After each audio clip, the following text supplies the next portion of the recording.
Hi everybody, welcome to your next week of Intro to Media Communication.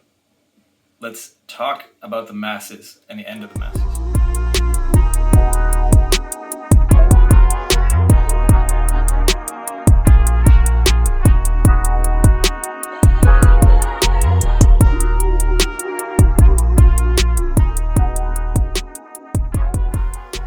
Alright, so we've discussed a bunch of stuff so far.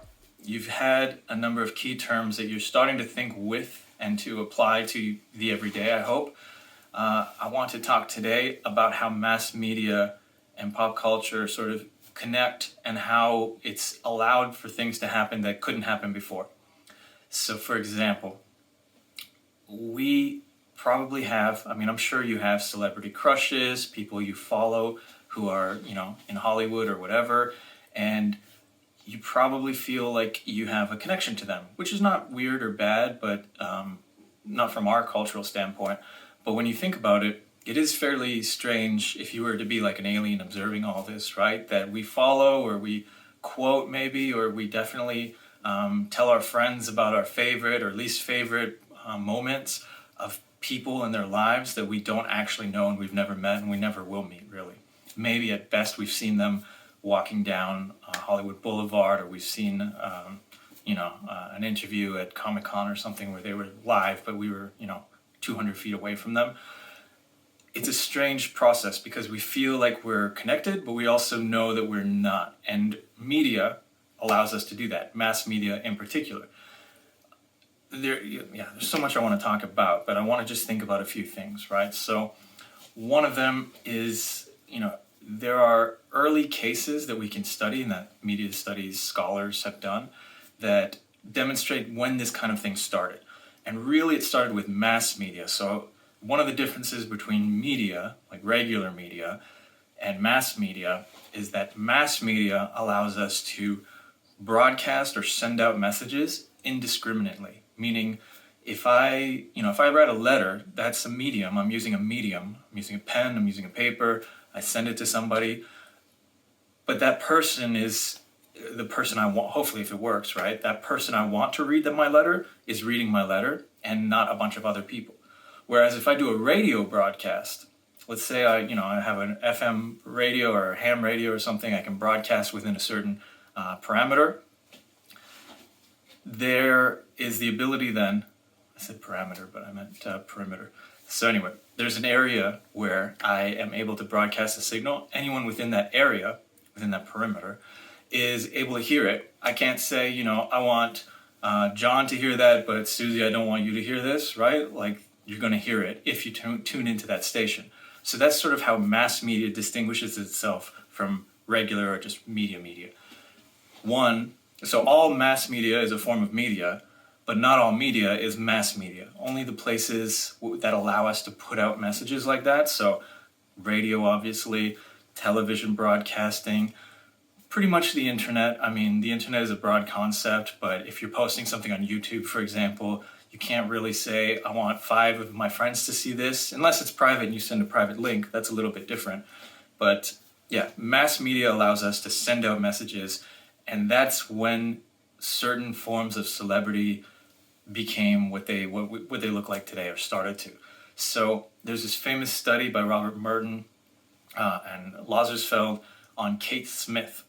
Now, this might seem weird to you because you probably haven't heard of Kate Smith really, but she was one of the first real American celebrities. Yeah, she was everybody's mother. And it's funny because you might think about contemporary cooking shows and other, maybe like The Bachelorette, places where you have these connections and you feel like they're family members. And when you think about it, before mass media, before television, radio, you wouldn't see a proposal, right? And if you did see a proposal, a marriage proposal, you would only do that for a very close friend, right? Maybe your best friend would say, I'm going to propose to my longtime girlfriend, watch and take a picture, please, or tell me how this goes. You definitely wouldn't be watching strangers all the time doing that. Except now we do, because we have this thing, this camera, the internet, all this stuff, that allows us to be somewhere we're not. Like, it allows us to be in an intimate room. Think about how strange it is. Think about how many people you've watched have sex, die or kill each other, get married, get divorced, all of these things. That would be so weird if we didn't have TV and things of that nature to explain it, right? Because otherwise, to do that, you'd have to sneak into somebody's home, or you'd have to have some really weird relationship. But now it's just taken for granted that we have these intimate connections with people that feels like they're our mother, or they're our grandmother, or maybe they're our brother or sister. Like if you watch the Kardashians, I'm sure you feel almost like they're sisters of yours, but obviously they don't know who you are. This is one of these strange conditions that the contemporary landscape and media allows, because and it's actually built on that, right? A lot of the things we buy because of, or at least we're swayed slightly by celebrity endorsement, or it's posted. I mean, a lot of big name celebrities get lots of money just to post something because they know that other people will see that post, and they will, if they follow that celebrity, they're also more likely to buy that thing. So none of this is unfamiliar with your setup, I'm sure. I mean, maybe you have different likes and dislikes, right? So maybe one of your friends loves Taylor Swift, the other friend hates Taylor Swift, or just doesn't care about Taylor Swift. Either way, though, there are people that we have connections with that just simply couldn't happen prior. I like the example of Charlie Chaplin. All these people, when he comes to America, all these, just a sea of people out to see him, because they had seen him in these small Nickelodeons, these places where you put in a nickel, you get to see a little clip of him, doing a comedy routine, and it's like you know him, but you obviously don't at the same time. It's a strange paradox. We won't get into it too much, but sometimes it's called parasocial interaction, right? So it's sort of like social, but it's outside of the normal social. This creates affect. Affect is the idea that we have a shared feeling, or that we sort of emote these things. It's a little bit sort of bigger or more amorphous than emotion, but it's similar to emotion. But that's more and more an important element of how we connect through media, right? Through affect, through the sense of interaction. So, a lot of celebrities now will do these little videos where they actually go and meet one of their fans, or they respond to some of their fans, and that really feels like there's an interaction. Kate Smith, as I mentioned before, was really famous because during the war, she sold all these war bonds. And when people interviewed her, when scholars interviewed her after, or not her, but people who bought the war bonds, when they interviewed them, they all kind of said, like, I wasn't going to buy war bonds, or I already had war bonds and I didn't have a budget for more. But when she said, hey, I need you, and this is on the radio, mind you, right? So it's mass media, everyone can hear it. She's not speaking just to you. And they kind of know that, but they also said they felt like she was speaking right to them, and that they needed to do it for Kate. Even though Kate doesn't know who the fuck you are, she still had that effect on people, and this is during the Second World War. It continues, and it continues arguably more and more hardcore, sort of, right? We have more connections, we have more ways to connect through Twitter and all of these things. A lot of people feel like they understand Donald Trump, his fans, and maybe his foes, because he's always tweeting, right? Or at least he was. That made it feel like he was talking to them, even though obviously he doesn't know who's talking or who's reading his tweets. He knows that you can see it. You know that he put that, or maybe maybe it could be an aide who wrote it or whatever. But it seems like he was really writing them, and when you're reading them, that's a very close connection. That before all this media, all you would be able to do is go and talk to somebody. So now you have that option. Except it's also not like talking to somebody, because you can tweet back to them, but they're not going to read it, they're not going to see it. So it's very much one way, but it feels two-way. Now this is great on some level, but I also want to introduce an idea by Adorno, a critical thinker, scholar, that you didn't read in this case, but I want to introduce it nevertheless, and I'm going to quote him. So what I often do, and I'll do it here, I'll show you a clip. I like the clip of Honey Boo Boo. If you haven't seen her, she was. I hear weird things about how she's grown up and gotten even weirder, but I don't really know her or follow her. But when I moved to Georgia, people introduced me to this show that was on TLC at the time. Think about how that's a learning experience, watching this show. But anyway, she is local in terms of regional, where we are in Young Harris College. But she was on, I think, Toddlers and Tiaras, and then she had her own show, and I don't know what she's doing now. But we really feel like we know her because we get these intimate moments with her, as you can see in the clip. But at the same time, obviously we don't know her. Maybe if you were her neighbor, you do, sort of. But these moments would only be shared usually by family members, close friends and family. Now they're shared by millions of people. And on one level, that's cool, right? We get to, I mean, for me, I get to talk to people. I do a podcast and I get to talk to people who are sometimes in London or who are in Australia, or who are, 20 hours away drive or something, right? And so it's nice to have these things where it's like meeting in person, but you're not. But thanks to the media, we are able to do that. But what Adorno says is that the culture industry makes it so that we substitute our actual possible gratifications, like our actual experience talking to someone intimately, getting to know people, with these sort of fake, what he calls deceitful projects, where, yeah, okay, we feel like we know Honey Boo Boo, but we also could have been spending that time with a real family member, a real friend, and getting to know them more intimately or personally. Instead, we binge watched this show and we were entertained, but we also cheated ourselves, he says, of what could have been a much more rewarding experience or enlightening experience, in the real world, because we just spent it intimately connecting with somebody who doesn't know us, and we didn't actually have an intimate connection. So this is one of, again, the things you want to think about when considering media and how media works. So anyway, the quote from Adorno specifically, and I would just say again that he's a critical media scholar, or was. He immigrated here to the US during World War II from Germany as a Jew, so obviously familiar with and worried about fascism, Hitler, Nazis, and then he starts studying American popular culture. And so he writes, among other things, triviality is evil. Triviality that is in the form of consciousness and mind that adapts itself to the world as it is, that obeys the principle of inertia. And this principle of inertia truly is what is radically evil. And so I often pose this question. You can fill in the blank with whatever you want. We could say Honey Boo Boo, we could say The Bachelor, we could say whatever sort of cheap thrill show that we might be watching. I know I don't have cable, but when I go to a hotel, I went back before COVID, I would watch like garbage TV, at night when I was in a hotel where I had all these channels.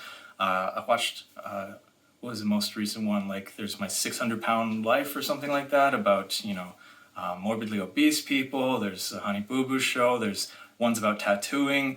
All of these things where like you get sucked into this, but by being sucked into somebody else's life or feeling like you have a connection, again, you're missing out on possible other real connections. And I think Adorno would say that this is where evil comes from. Evil meaning this is how Hitler or people like Hitler can come to power, because while they're doing stuff, we are distracted with entertainment like this, and we are also distracted by the idea that we have an intimate relationship with this fascist leader, perhaps, because we get to see them personally, right? If you look at Vladimir Putin, you see a lot of propaganda that we don't quite get in the US because obviously it's filtered and the Russian propaganda doesn't work as well in the US because we're not in Russia. But a lot of the Russian propaganda that they get without a lot of other discourse seems like he's just a cool dude, right? He's just, he's a smart guy. He likes to ride horses without a shirt on. There's this idea that the Russians have an intimate connection with their great leader. Same with North Korea. Arguably the same in America. We could debate that, right? But that, he says, Adorno, is where we have to be very careful, because if we are accepting these connections that are sort of fake connections, or insincere, at least, connections, then we are both accepting the world as it is, we're being inert, we're not moving, we're not changing, and we are also condoning a lot of the stuff that's going on because we're busy watching TLC and these garbage television shows. That's a bit of my reading of Adorno. He wasn't writing at the time of TLC and all these shows, but I want you to think about how we have these connections to people we don't really know, and yet we do know them, in some cases much more intimately than we do our neighbors or the people living around us. Media, and mass media in particular, allows for that, but it also challenges us because it makes it easy for people to send propaganda, to send messages that obviously when we step back and think about it, we probably don't want. We definitely don't want. So I want you to think about that for this week. Lastly, you are going to be doing a content analysis, and we're going to talk more next week about what a content analysis is. But this week, I want you simply to find some content analyses. And so a content analysis, super simple terms, is a study that counts something. So in media studies, we often say, for example, you pick a thing like TV show, music, whatever, video games, and then you pick a subject, and so just to make it simple, let's say race. So let's say you're interested in how race is represented in video games. Well, then what you do, if you're doing a content analysis, is you take, let's say, the most popular video games of the decade, and you want a strong source for that. You don't just make up your favorite games, but you say, these are the top 10 selling games.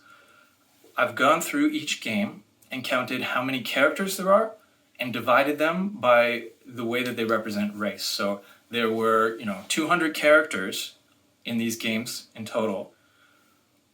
10 of them were African American, 3 of them were Asian, the rest were white, and I've also characterized them by gender. And so we had 10 ambiguous, and we had this many women, we had this many men, we had this many non-gendered or non-binary characters. And then you can make an argument that says something like, over time, there have been more African American characters in video games, or there have not been more African American characters in video games, or whatever the case, whatever you find, right? It's important to do this because rather than just make shit up, which a lot of people do, probably if you're having coffee with your friends, you might say like, music has gotten worse, there's more swearing in music now. As a scholar, as a media scholar, which you now are because you're in this class, you want to be able to say, yeah, you're right. Swearing has increased, at least in this genre, from 5% of the lyrics to 10% of the lyrics, or not. You want to be able to have supporting evidence. And so a content analysis is a really nice, clean way of getting supporting evidence. It's not perfect, but it can tell you, for example, there are more gay characters in primetime television than there were 10 years ago, because I counted the top 10 shows 10 years ago, top 10 shows this year, and how many characters are gay on TV. And so it went from 2% to 10% or whatever the case, right? You can actually make arguments, as opposed, your grandfather might be like, there's more gays on TV these days. I don't know if your grandfather sounds like my grandfather. But there's not necessarily evidence for that. And you want to be able to say, well, actually, in reality, the percentage is, 5 to 10% of the population. And on TV, it's 1 to 2%. And so there really aren't even representative characters on TV today, granddad or whatever. You probably don't have these conversations, but a content analysis allows you to support your actual statements or thoughts, right? You might think like, there's more nudity on TV today than there used to be. As long as you quantify that and you say, primetime cable or HBO or whatever, because those will obviously be different, you can say, yeah, there is actually more nudity. It's gone from 2 hours out of a 24-hour period to 4 hours out of that same period today. Whatever. That's what you want to do, but all you have to do today or this week is find examples of content analyses. You can literally do this by Googling Google Scholar, or better yet, the database, and just look for, quote, content analysis, quote it because the two words should go together. And then I would suggest you pick your favorite media. So if it's video games, if it's music, if it's hip hop, if it's, Hollywood movies, whatever, look for those terms too and see what comes up and start collecting that, because then you'll get ideas for what you can actually do in the future. That's all you need to do. Collect content analyses. If you have questions, talk to me, talk to Ansley. She's a great resource for you. She's done this already. It'll be worth it, but you have to kind of follow these steps or else you're going to be totally lost. So find some content analyses. Look forward to talking to you soon.